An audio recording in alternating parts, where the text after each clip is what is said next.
بیٹیاں کتنی پیاری ہوتی ہیں. میں نے گھر میں بیٹھا تھا, فراغت تھی, تو مجھے اس کھیل کا نام نہیں یاد کہ وہ بچے کیا کھیل رہے تھے. وہ کو پرچیاں ڈالی تھیں, ایک پرچی پہ لکھا تھا بادشاہ, ایک پہ لکھا تھا وزیر, ایک پہ لکھا تھا قاضی, اور ایک پہ لکھا تھا چور.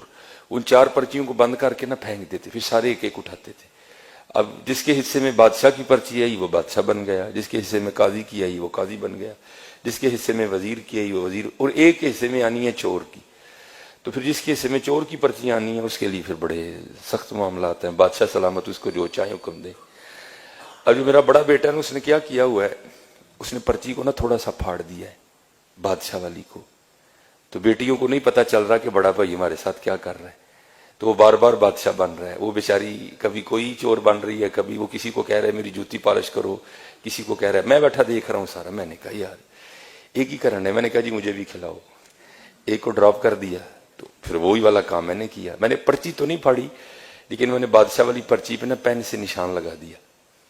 اب 2-4 بار بادشاہ بن کے میں نے اسے خوب کام کروایا. تو میں نے کہا چل یار ہوں بچیاں بھی بادشاہ بنائیے. تو میں نے اپنی بڑی بیٹی کو کہا کہ یہ جس پہ نشان لگا نا تو نے یہ پرچی اٹھانی ہے. اب بادشاہ والی اس نے اٹھا لی, تو میرے حصے میں آ گئی چور والی پرچی. اب سب نے بتانا تھا کہ کیا پرچی آئی ہے, تو سب نے بتایا. تو اینڈ پہ نا مجھے سارے کہتے ہیں جی بابا آپ کیا بنے ہیں. تو میں نے کہا جی میں چور بنا. میں حضور کے ممبر پہ بیٹھا ہوں, میں جھوٹ نہیں بولوں گا. میری چھوٹی بیٹی رو پڑی اور میرے گلے لگ کے کہتی میرے بابا چور نہیں ہے. میرے گلے لگ کے رو پڑی. خدا ممبر پہ بیٹھا ہوں حضور کے, میں جھوٹ نہیں بول رہا. حالانکہ میں ایسی باتیں نہیں سناتا, یہ آپ کی دلجوئی کے لیے سنا رہا ہوں کہ بیٹیوں کے لیے کبھی ایسا فکرہ نہیں بولنا. یہ رحمت ہوتی ہے. میں ممبر پہ بیٹھا کہہ رہا ہوں, میرا اللہ گواہ ہے اس بات کا.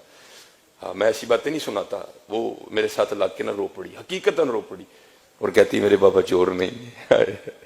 یہ رحمت ہے. بیٹیوں سے محبت کرو.